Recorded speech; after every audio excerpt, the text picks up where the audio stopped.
Hoy vamos a hablar de arrepentimiento, pero antes de hablar de arrepentimiento, vamos a hacer un pequeño resumen de lo que estábamos estudiando el lunes pasado.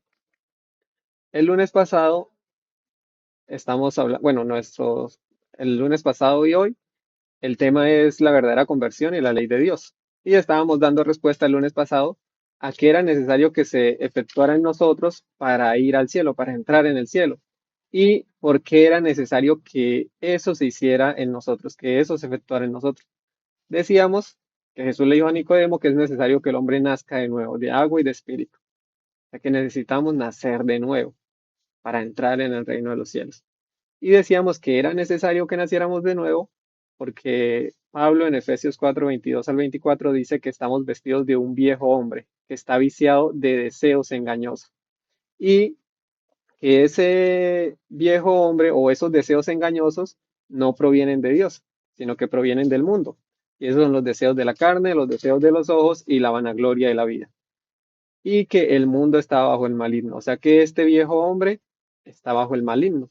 Y Pablo dice en Efesios 4, 23, perdón, 24, que debemos vestirnos de un nuevo hombre creado según Dios en justicia y santidad de la verdad. O sea que este nuevo hombre sí es creado según Dios. También leíamos en Romanos que esta mente carnal, este viejo hombre, no dice que es enemistad contra Dios porque no se sujeta a su ley ni tampoco puede. Y entonces empezamos a preguntarnos que qué relación tenía la ley de Dios con Dios.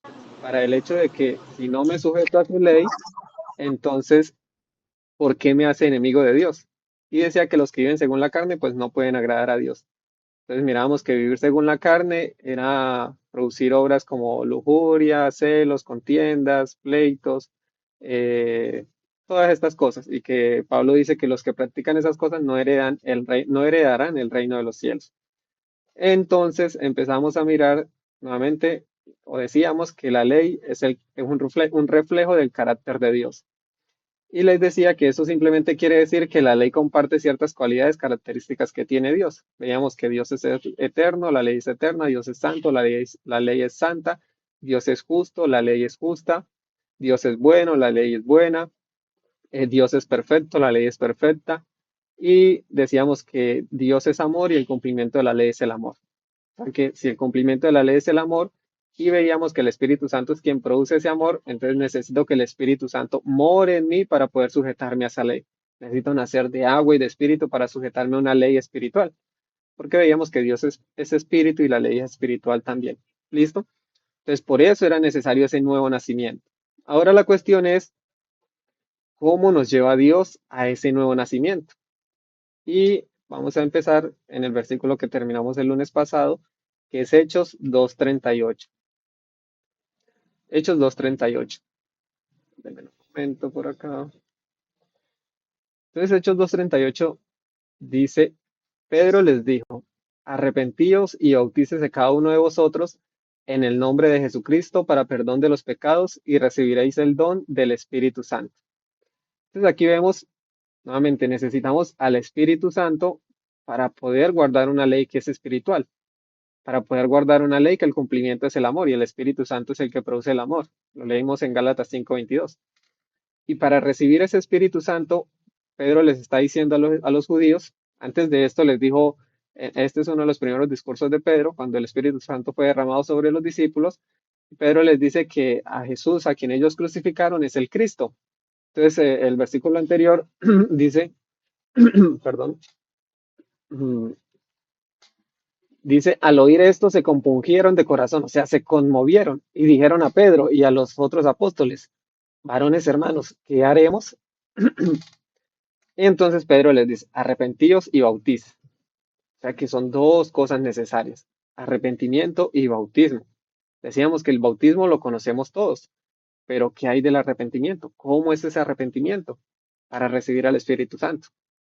Entonces, hoy vamos a basar nuestro estudio en ese arrepentimiento. Para eso, entonces, vamos a empezar a preguntarnos de qué carácter es ese arrepentimiento. Esto lo encontramos en Joel 2:12. Joel 2:12, un momento. Joel 2:12 y 13. Dice, dice Joel, por eso pues, ahora dice Jehová, convertíos a mí con todo vuestro corazón, con ayuno y lloro y lamento. Versículo 13 dice, rasgad vuestro corazón y no vuestros vestidos, y convertíos a Jehová vuestro Dios, porque misericordioso es y clemente, tardo para la ira y grande en misericordia y que se duele el castigo. Entonces, aquí estamos viendo de qué carácter es el arrepentimiento o de qué va acompañado.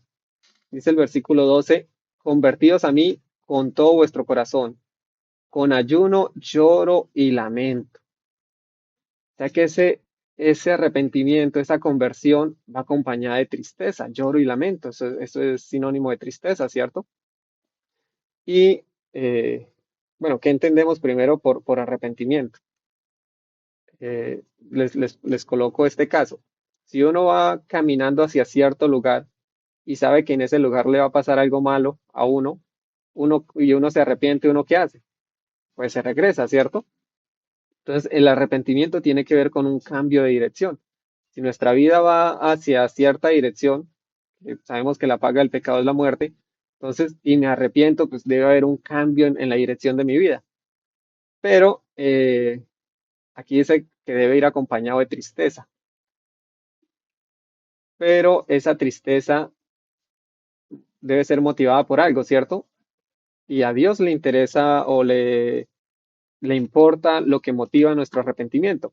Les coloco un ejemplo. Supongamos que a alguien de pronto, no sé, le gusta el alcohol y es adicto al alcohol y el alcohol genera que se le dañe el hígado o los riñones. Y yo le dije Y, que no, no te da, yo me eché a reír y le dije, y entonces esa persona se siente triste porque está enferma, ve que eso lo va a llevar de pronto a la muerte y decide dejar el alcohol, decide arrepentirse y dejar el alcohol porque se le dañó el hígado. Eso lo motivó a arrepentirse y dejar el alcohol, ¿cierto? Pero ¿será que esa motivación es válida a los ojos de Dios? ¿O es diferente si uno de pronto ve que el alcohol le está perjudicando la salud, pero se da de cuenta que por ese pecado el Hijo de Dios vino y murió en una cruz?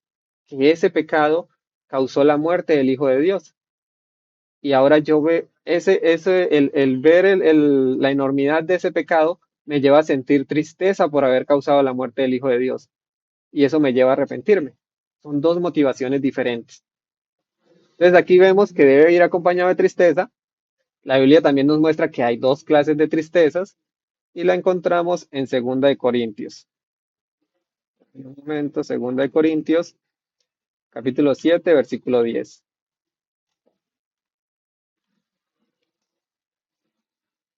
Dice, porque la tristeza que es según Dios produce arrepentimiento para salvación. O sea, la tristeza que Dios produce en nosotros o que es según Dios produce arrepentimiento para salvación.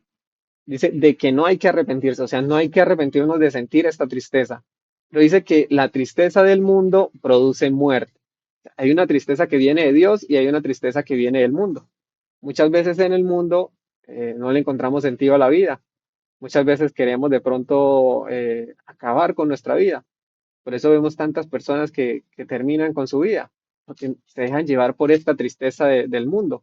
Lo vimos en el caso de Judas, por ejemplo, ¿cierto? Pero aquí vemos que la tristeza que viene de Dios produce arrepentimiento para salvación. Quiero compartir una cita del Espíritu Santo, de profecía, perdón. Está en Profetas y Reyes, página 321, párrafo 2.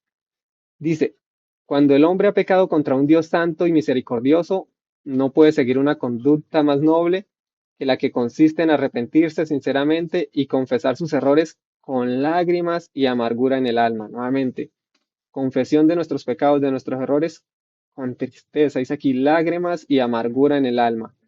Esto es lo que Dios requiere. No puede aceptar sino un corazón quebrantado y un espíritu contrito. Este es el carácter del verdadero arrepentimiento. Esa es la verdadera tristeza, ¿cierto? Volvemos otra vez a la Biblia. Entonces vamos a estudiar algunos ejemplos en la Biblia, porque nuevamente, como hay una tristeza que viene de Dios, también hay una tristeza que viene del mundo.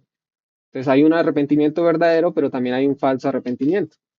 como les decía, esta persona de pronto que es adicta al alcohol puede arrepentirse por las consecuencias que el alcohol está produciendo en su cuerpo o puede arrepentirse porque ve que por su pecado Cristo tuvo que morir en una cruz. Son dos motivaciones diferentes.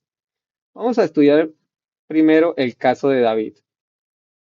El caso de David es un caso muy conocido, reconocemos, pronto nos acordamos de su pecado o de cómo fue su pecado, pero vamos a leerlo.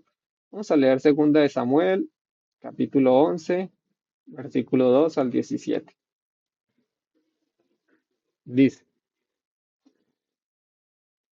y sucedió un día, al caer la tarde que se levantó David de su lecho y se paseaba sobre el terrado de la casa real, y vio desde el terrado a una mujer que se estaba bañando, la cual era muy hermosa. Entonces dice que al caer la tarde, David se levantó de su lecho, de su cama, o sea, estaba durmiendo, y ve a una mujer muy hermosa que se estaba bañando. Versículo 3. Envió David a preguntar por aquella mujer y le dijeron, aquella es Betsabé, hija de Elián, mujer de Urías, Eteo. Era una mujer casada, era la esposa o la mujer de Urías, Eteo. Versículo 4. Y envió David mensajeros y la tomó y vino a él y él durmió con ella. Luego ella se purificó de su inmundicia y se volvió a su casa. Versículo 5. Y concibió la mujer y envió a hacerlo saber a David diciendo, estoy encinta. O sea que esa mujer quedó embarazada. Cometieron adulterio y la mujer quedó encinta. Versículo 6. Entonces David envió a decir a Joab, envíame a Urías Eteo, y Joab envió a Urías a David. Versículo 7. Cuando Urías vino a él, David le preguntó por la salud de Joab y por la salud del pueblo y por el estado de la guerra. Después dijo David a Urías, desciende a tu casa y lava tus pies, y saliendo Urías de la casa del rey, le fue enviado presente de la mesa real. Mas Urías durmió a la puerta de la casa del rey con todos los siervos de su señor y no descendió a su casa. O sea que David quería cubrir su pecado. Esa es una de las primeras reacciones que como seres humanos tenemos cuando hemos pecado. Queremos cubrir nuestro pecado. Y él quería que Urías se acostara con su esposa para que pensara que el hijo que iba a tener pues era de él. Versículo 10. E hicieron saber esto a David diciendo, Urías no ha descendido a su casa. Y dijo David a Urías, ¿no has venido de camino? ¿Por qué pues no descendiste a tu casa? Dice, y Urías respondió a David, el arca de Israel y Judá está bajo tiendas, y mi señor Joab y los siervos de mi señor en el campo. ¿Y había yo de entrar en mi casa para comer y beber y a dormir con mi mujer? Por vida tuya y por vida de tu alma, que yo no haré tal cosa. O sea que mientras que el pueblo de Israel estaba en la guerra, pues Urias decía, ¿cómo voy a gozar de la comodidad de mi hogar mientras el pueblo de Israel está en la guerra? Y el rey, que era el que debería estar en la guerra, pues él estaba en su palacio. Versículo 12. Y David dijo a Urias, quédate aquí aún hoy y mañana te despacharé. Y se quedó Urias en Jerusalén aquel día y el siguiente. Y David lo convidó a comer y a beber con él, hasta embriagarlo. Y él salió a la tarde a dormir en su cama con los siervos de su señor, mas no descendió a su casa. Ahora el rey, ¿qué hace? Lo emborracha pensando que así iba a descender a su casa. Pero vemos que aún así, ni aún así hoy descendió a su casa. Permaneció aún así fiel. Versículo 14. Venía la mañana, escribió David a Joab una carta, la cual envió por mano de Urías.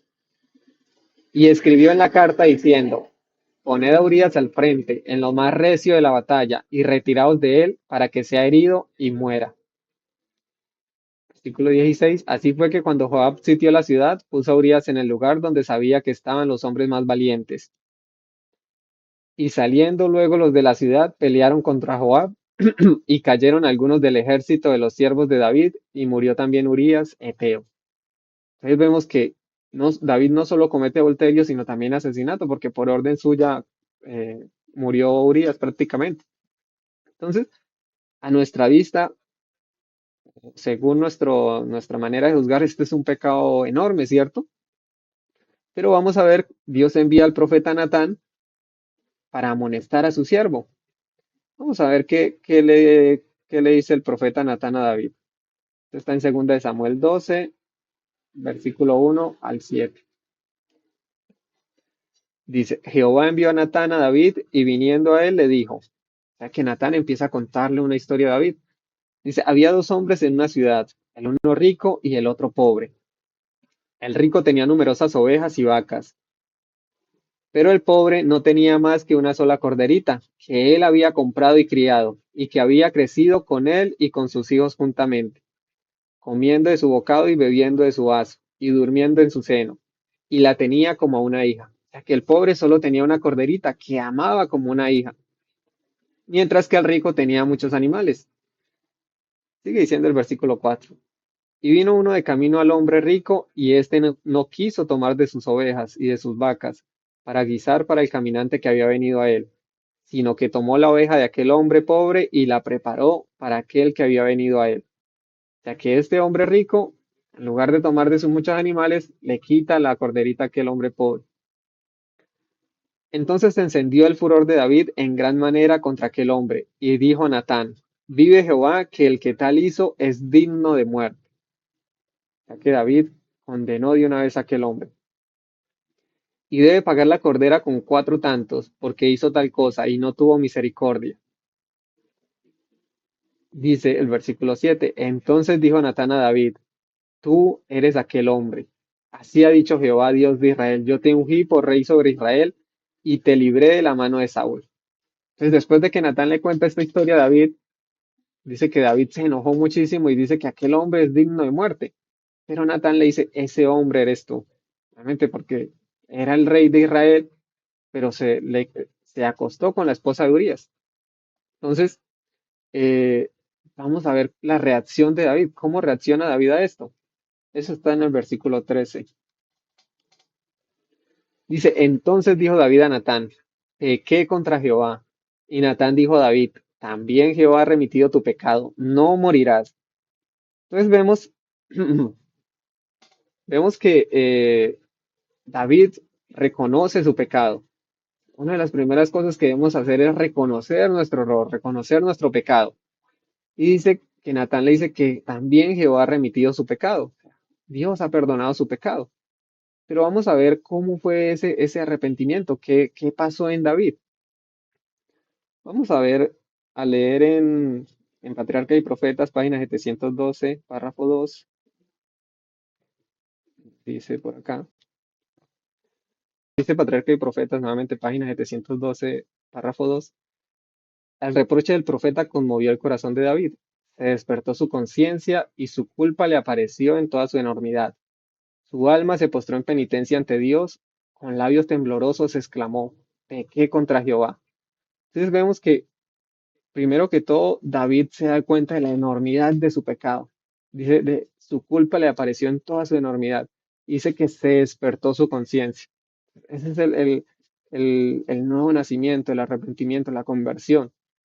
Y dice también, denme un momento, vamos a ver también uno de los salmos que escribió David en, en esta situación. Está en Salmos 32.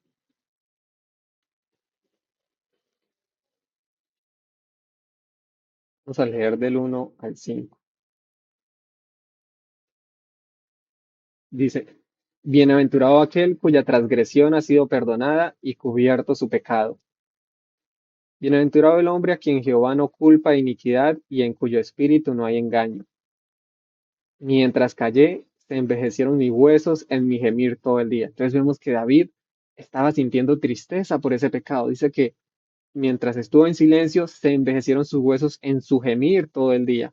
Nuevamente, su conversión, dice, como leíamos en Joel, que nuestra conversión o que Dios nos pide que nos convirtamos a Él de todo corazón con ayuno, llanto y lamento. Entonces vemos que David estaba experimentando eso. Versículo 4. Porque de día y de noche se agravó sobre mí porque de día y de noche se agravó sobre mí tu mano.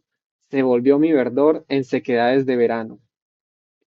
Y versículo 5. Mi pecado te declaré y no encubrí mi iniquidad. Dije, confesaré mis transgresiones a Jehová y tú perdonaste la maldad de mi pecado. Entonces, nuevamente, David sentía tristeza por haber pecado. Otro salmo, que es el Salmo 51. Salmo 51, vamos a leer el versículo 2. ¿Qué le pedía David a Dios, además de que perdonara su pecado? Porque no es, muchas veces le pedimos a Dios, perdona nuestro pecado, pero no pedimos o no anhelamos un cambio de nuestro corazón o de nuestra condición. Dice que David le dice o le pide a Dios, dice, lávame más y más de mi maldad y límpiame de mi pecado. O sea, él quería que Dios limpiara su corazón, su mente. Dice el versículo 7, purifícame con hisopo y seré limpio. Lávame y seré más blanco que la nieve. Y el versículo 10, crea en mí, oh Dios, un corazón limpio y renueva un espíritu recto dentro de mí. O sea que David sentía la necesidad de que Dios purificara, limpiara su corazón y que lo cambiara. Sí, y renueva un espíritu recto dentro de mí. Entonces, si estamos experimentando el verdadero arrepentimiento, pues vamos a sentir esa necesidad de que Dios cambie nuestro corazón. Otro, bueno, aquí hay otra cita también, en Patriarcas y Profetas, página 716, que habla también sobre el arrepentimiento de David. Dice, el arrepentimiento de David fue sincero y profundo. No hizo ningún esfuerzo para minorar su crimen.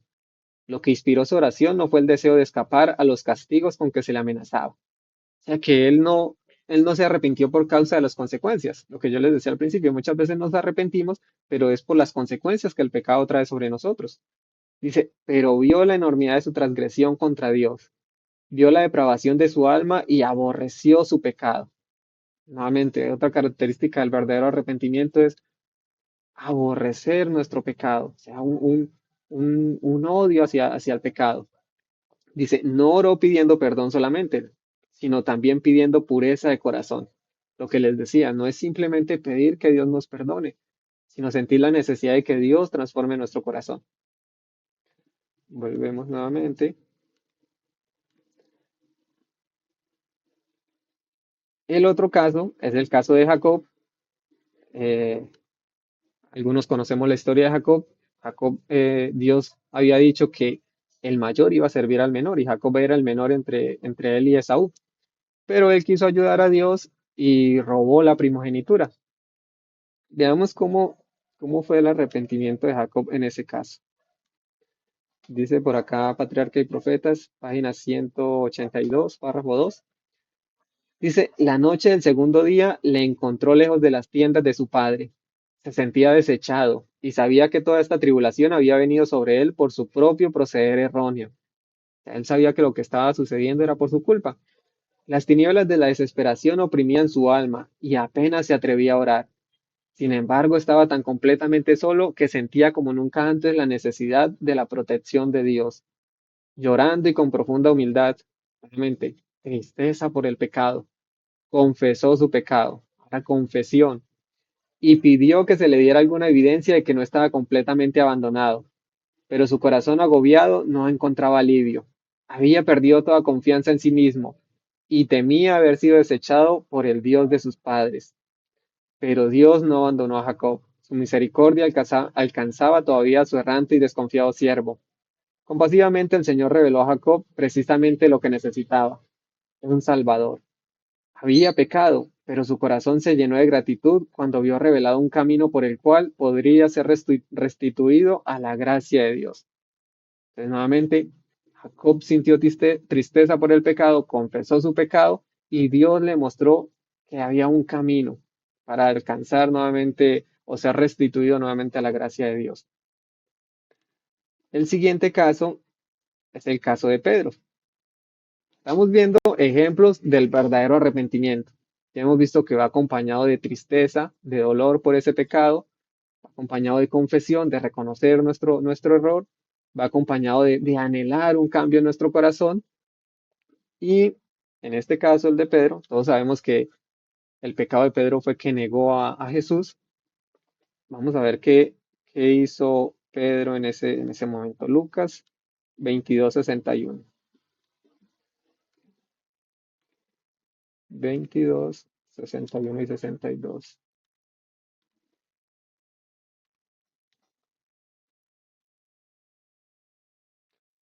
Dice, entonces vuelto el Señor, miró a Pedro y Pedro se acordó de la palabra del Señor que le había dicho.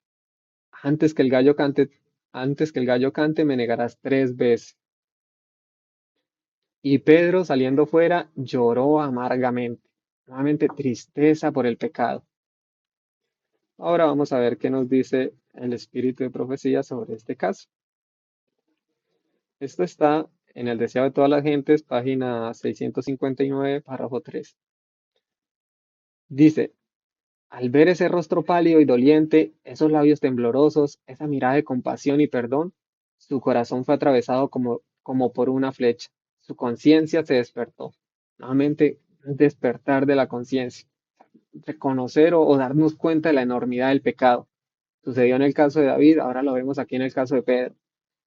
Dice más adelante, Pedro acababa de declarar que no conocía a Jesús, pero ahora comprendía con amargo pesar, nuevamente tristeza, cuán bien su Señor lo conocía a él y cuán exactamente había discernido su corazón, cuya falsedad desconocía él mismo. Nuevamente tristeza por el pecado, tristeza por pecar contra Dios, no tristeza por las consecuencias. Ahora vamos a ver el caso del falso arrepentimiento. Ya vimos 3 casos del arrepentimiento sincero, de la tristeza que viene según Dios. El primer caso es el de los antidiluvianos. ¿Será que los antidiluvianos se arrepintieron cuando vieron que estaba cayendo el diluvio? Vamos a ver qué dice Patriarcas y Profetas, página 77, párrafo 3. Dice, en aquella terrible hora vieron que la transgresión de la ley de Dios había ocasionado su ruina. Pero si bien por temor al castigo reconocían su pecado, obviamente estaban reconociendo su castigo, perdón, su pecado, pero era por temor al castigo de Dios. No sentían verdadero arrepentimiento ni verdadera repugnancia hacia el mal. Lo que les decía es ese odio hacia el pecado, ese no querer pecar. Habrían vuelto a su desafío contra el cielo si se les hubiera librado del castigo. Así también cuando los juicios de Dios caigan sobre la tierra antes del diluvio de fuego, los impíos sabrán exactamente en qué consiste su pecado, en haber menospreciado su santa ley. Sin embargo, su arrepentimiento no será más genuino que el de los pecadores del mundo antiguo. Nuevamente, hay un arrepentimiento o un remordimiento por las consecuencias del pecado, pero Dios no quiere que nos arrepentamos, esa sea la motivación de nuestro arrepentimiento. Él quiere que la motivación sea la tristeza por haber pecado contra Él, porque ese pecado nuevamente causó la muerte del Hijo de Dios. Muy bien. El otro ejemplo es el ejemplo de Saúl. Recordemos, Saúl fue el primer rey que Dios escogió para Israel y en algún momento tenía que esperar a que viniera Samuel y ofreciera el sacrificio a Dios. Pero Samuel se demoró y entonces él ofreció el sacrificio a Dios. Ahí había pecado, pero Dios decide darle otra oportunidad y le pide que vaya y acabe a todos los amalecitos. Bueno, vamos a leerlo en la Biblia. Vamos a leer el primer caso. Está en Primera de Samuel, capítulo 13, versículo 8. Dice, y él esperó 7 días conforme al plazo que Samuel había dicho, pero Samuel no venía a Gilgal, y el pueblo se le desertaba, o sea, el pueblo se estaba yendo. Entonces dijo Saúl, traedme holocaustos y ofreceré y ofrendas de paz, y ofreció el holocausto. Dice el capítulo 15 más adelante. Entonces vemos, ahí falló Saúl, no esperó a que viniera Samuel, pero Dios decide darle otra oportunidad. Y eso está en el capítulo 15, versículo 3.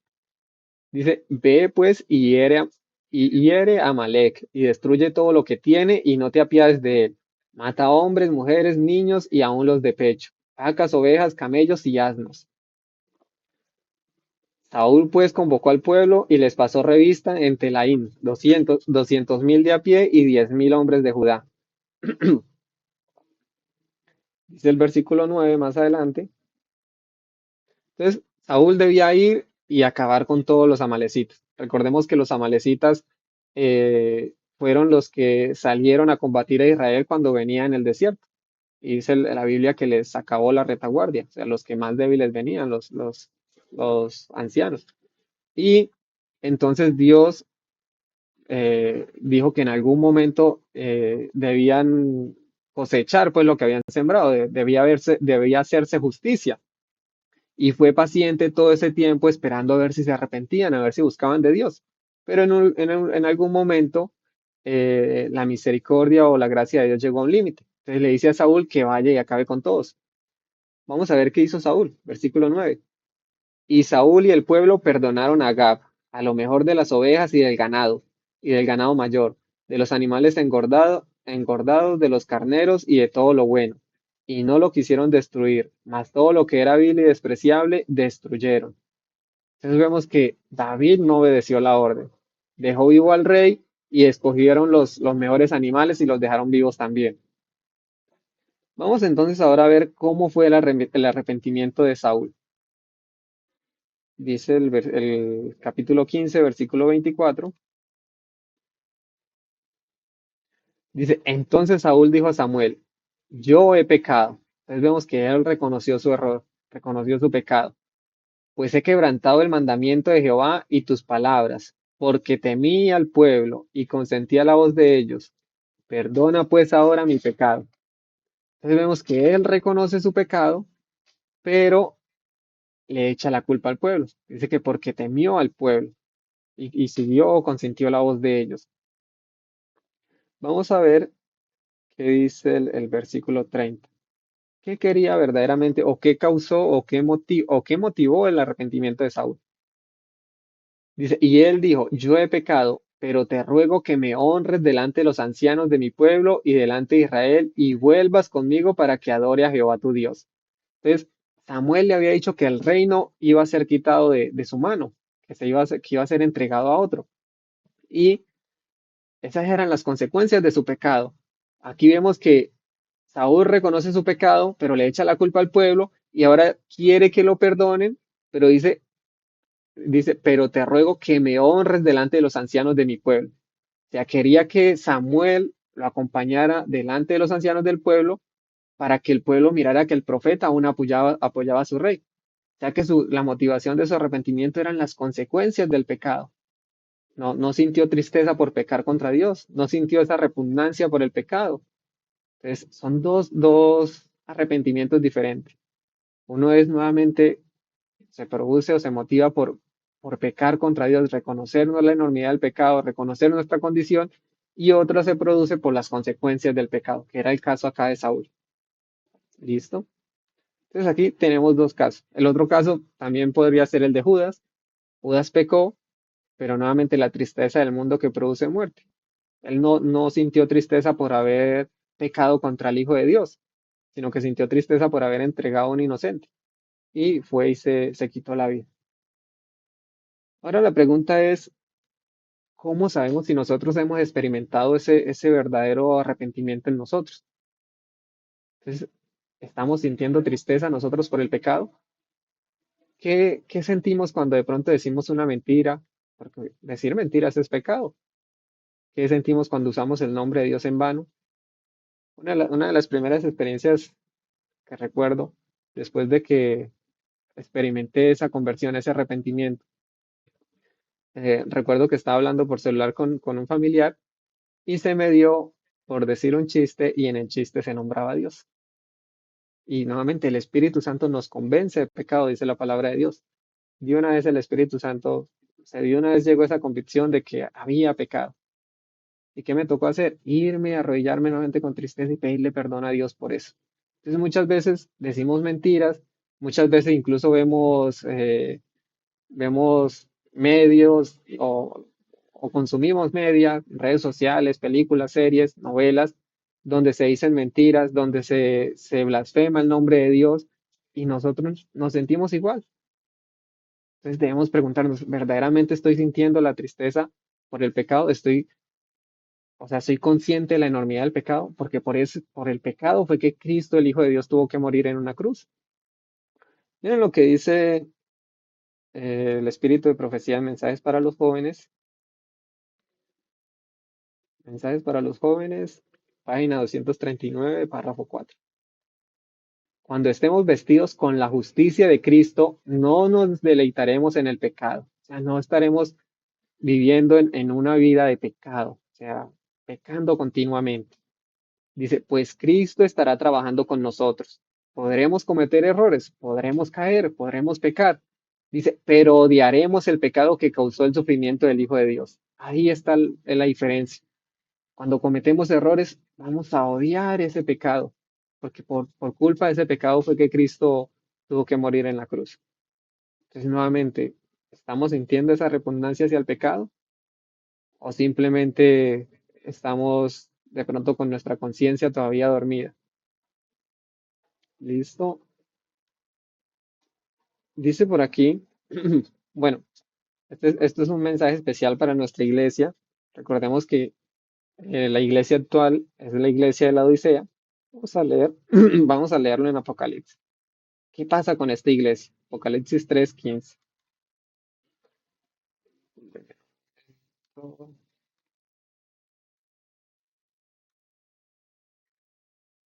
Entonces dice Apocalipsis 3:15, yo conozco tus obras. Este es el mensaje de Dios a la iglesia de la Odisea. Yo conozco tus obras, que ni eres frío ni caliente. Ojalá fueses frío o caliente. Entonces dice que no somos ni fríos ni calientes. Y Dios nos está diciendo, ojalá sea frío, que esté allá en el mundo, porque allá al menos va a sentir la necesidad de arrepentirse del perdón de Dios, pero cuando uno es tibio, pues uno no siente la necesidad del perdón de Dios. Dice, ojalá fueses caliente, o sea, ojalá fueses consagrado a Dios verdaderamente. Dice, pero por cuanto eres tibio y no frío ni caliente, te vomitaré de mi boca. Porque tú dices, yo soy rico y me he enriquecido, y de ninguna cosa tengo necesidad. Y no sabes que tú eres un desventurado, miserable, pobre, ciego y desnudo. Pues aquí está representando la condición de nosotros, de la iglesia actual, del periodo de tiempo de esta iglesia, ¿cierto? Dice que nosotros decimos que somos ricos y que nos hemos enriquecido y que de ninguna cosa tenemos necesidad. Ese es el, se me fue la palabra, pero ese es el peligro de ser tibio, que no sentimos necesidad de una verdadera relación, una verdadera comunión con Dios. No sentimos, o sea, creemos que estamos bien. Y ahí es donde hay peligro, porque nuevamente, si uno cree que está bien, pues uno no va a sentir la necesidad de arrepentirse, no va a sentir la necesidad de sentir esa repugnancia por el pecado. Pero dice que no sabes que tú eres un desventurado, miserable, pobre, ciego y desnudo. Nos está mostrando la verdadera condición. Entonces, tenemos que tener cuidado de que nosotros no nos estemos engañando a nosotros mismos, porque esta iglesia se engaña a sí misma. Dice nuevamente, soy rico y me he enriquecido y de ninguna cosa tengo necesidad. Eso es engañarse a uno mismo. Dice el versículo 18, ¿qué nos recomienda Jesús? Por tanto, yo te aconsejo que de mí compres oro refinado en fuego, para que seas rico, y vestiduras blancas para vestirte, y que no se descubra la vergüenza de tu desnudez, y unge tus ojos con colirio para que veas. Entonces nos recomienda comprar tres cosas de él. Dice, te aconsejo que de mí compres oro refinado en fuego, oro puro. El oro representa en la Biblia pureza, santidad, y nos dice que compremos vestiduras blancas. Las vestiduras representan la justicia de Cristo, que necesitamos tener en nuestra vida pureza, santidad, necesitamos tener la justicia de Cristo, vestirnos con la justicia de Cristo, y dice que unjamos nuestros ojos con colirio. Este colirio simboliza el discernimiento espiritual. O sea, necesitamos el Espíritu Santo para discernir entre el bien y el mal. Tres cositas. Y esas tres cositas las compramos nuevamente en Jesús. Dice, yo te aconsejo que de mí compre. Y las compramos gratuitamente. ¿Listo? Muy importante eso. Ahora, bueno, nuevamente estamos hablando del arrepentimiento. Ahora lo importante es saber cómo llegamos a ese arrepentimiento. Ya vimos que debe ir acompañado de tristeza, que debe ir acompañado de repugnancia por el pecado y un deseo de que Dios transforme nuestro corazón. Pero la pregunta es, ¿cómo llegamos a ese arrepentimiento? Vamos a ver primero quién es el que da ese arrepentimiento. Hechos 5:31. Hechos 5:31. Dice, A este, hablando de Jesús, Dios ha exaltado con su diestra por príncipe y salvador, para dar a Israel arrepentimiento y perdón de pecados. O sea que Dios es el que produce, el que nos da ese arrepentimiento a nosotros. ¿Listo? Vamos a ver esto en el espíritu de profecía.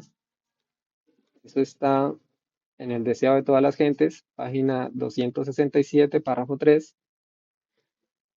Dice, a menudo voy a leer desde acá un poquito más atrás. Dice, a menudo nos apenamos porque nuestras malas acciones nos producen consecuencias desagradables, pero esto no es arrepentimiento, solamente cuando sentimos tristeza por las consecuencias. El verdadero pesar por el pecado es resultado de la obra del Espíritu Santo. O sea, el Espíritu Santo es el que produce esa tristeza en nosotros. El Espíritu revela la ingratitud del corazón que ha despreciado y agraviado al Salvador. Nos muestra nuestra condición, nos muestra nuestra ingratitud hacia el sacrificio de Cristo y nos trae contritos al pie de la cruz. O sea, nos lleva con tristeza, con amargo pesar a los pies de Cristo. Dice, cada pecado vuelve a herir a Jesús y al mirar a aquel a quien hemos traspasado, lloramos por los pecados que le produjeron angustia. Una tristeza tal nos inducirá a renunciar al pecado. O sea, esa es la tristeza que nos va a llevar a renunciar al pecado, a aborrecer el pecado. Por último, nuevamente vamos a ver ahora qué medio es el que usa Dios para llevarnos a ese arrepentimiento. Ya vimos que el Espíritu Santo es el que produce ese arrepentimiento en nosotros, o sea que Dios es el arrepentimiento, la tristeza por el pecado, es una obra de Dios en nosotros. Vamos a leer Santiago 1:18. ¿Qué medio usa Dios para llevarnos a ese arrepentimiento? Dice, Él de su voluntad nos hizo nacer por la palabra de verdad, para que seamos primicias de sus criaturas. Entonces vemos, Él de su voluntad nos hizo nacer, nuevo nacimiento, por la palabra de verdad. O sea, que Él usa su palabra para llevarnos a ese arrepentimiento. ¿Y por qué su palabra? Porque dice Juan 5:39, escudriñad las escrituras porque a vosotros ellas tenéis vida eterna y ellas son las que dan testimonio de mí. O sea, la Biblia, la palabra de Dios es la que nos muestra a Jesús. Entonces, necesitamos leer su palabra, necesitamos ver, sí, necesitamos que el Espíritu Santo obre en nosotros ese arrepentimiento, pero ese arrepentimiento se obra a través de su palabra, entonces necesitamos llenar nuestra mente con su palabra. Otro versículo que nos confirma esto es Primera de Pedro 1:23. Dice, siendo renacidos no de simiente corruptible, renacidos, nuevamente, nuevo nacimiento, sino de incorruptible, por la palabra de Dios que vive y permanece para siempre. Somos renacidos de simiente incorruptible por la palabra de Dios. Entonces, esa obra la produce el Espíritu Santo en nosotros a través de su palabra. En mi caso particular, en algún momento estaba como tan agobiado, no le hallaba sentido a la vida. En algún momento llegué a decirle al Señor que si no había nada mejor para mí, pues que me dejara morir, porque, o sea, no estaba tan cansado de la esclavitud al pecado. Y alguien recomendó que leyéramos El Camino a Cristo. Recuerdo que para mí, o sea, yo pensaba que el camino a Cristo era para las personas que no eran miembros de la iglesia, para los que estaban afuera y necesitaban venir a Cristo. Ese era mi pensamiento, pero decidí seguir el consejo y empecé a leer el camino a Cristo. Hasta que llegué al capítulo 5, que es la consagración. Recuerdo que una noche mientras leía ese capítulo, nuevamente ese despertar de la conciencia, me di cuenta de mi ingratitud, me di cuenta de que estaba tratando de vencer el pecado por mi propio esfuerzo. Recuerdo que me arrodillé llorando y le pedí perdón a Dios por eso. Le dije que perdón por haberlo hecho mal, perdón porque por mi pecado Cristo había muerto en una cruz. Y en ese momento recuerdo que sentí una paz que nunca había sentido en mi corazón, una paz que no se puede explicar. Dice la Biblia que esa paz que sobrepasa todo entendimiento. Pues es una paz que uno no puede explicar. Recuerdo que le decía a Dios que ojalá yo pudiera hacerle sentir a las otras personas lo que yo estoy sintiendo para que se dieran de cuenta de lo que se estaban perdiendo, ¿cierto? Entonces, nuevamente, la importancia de la palabra de Dios. El Camino a Cristo se los recomiendo si no se lo han leído, es un libro muy, muy hermoso. Y por último, vamos a terminar con Romanos. Bueno, vamos a leer dos citas. Vamos a leer una del Espíritu de Profecía, que está en Mensajes para los Jóvenes, página 91, párrafo 4. Y nuevamente, ese mensaje a la Odisea, ¿no? A esta iglesia que se engaña. Dice, no se engañen. Sé que muchos de ustedes no saben lo que es la religión. Han sentido cierta excitación, cierta emoción, pero nunca han reconocido la enormidad del pecado. No han sentido que estaban perdidos, ni se han apartado de sus malos caminos con amargo pesar. Nunca han muerto al mundo, todavía aman sus placeres, se deleitan en conversar acerca de asuntos mundanos. Realmente, ¿será que esta es nuestra condición? ¿Será que nos estamos engañando a nosotros mismos? ¿Será que hemos reconocido la enormidad del pecado? ¿Nos hemos apartado de esos malos caminos con amargo pesar? Esas son las preguntas que debemos hacernos. Por último, quiero finalizar con Romanos 8.1.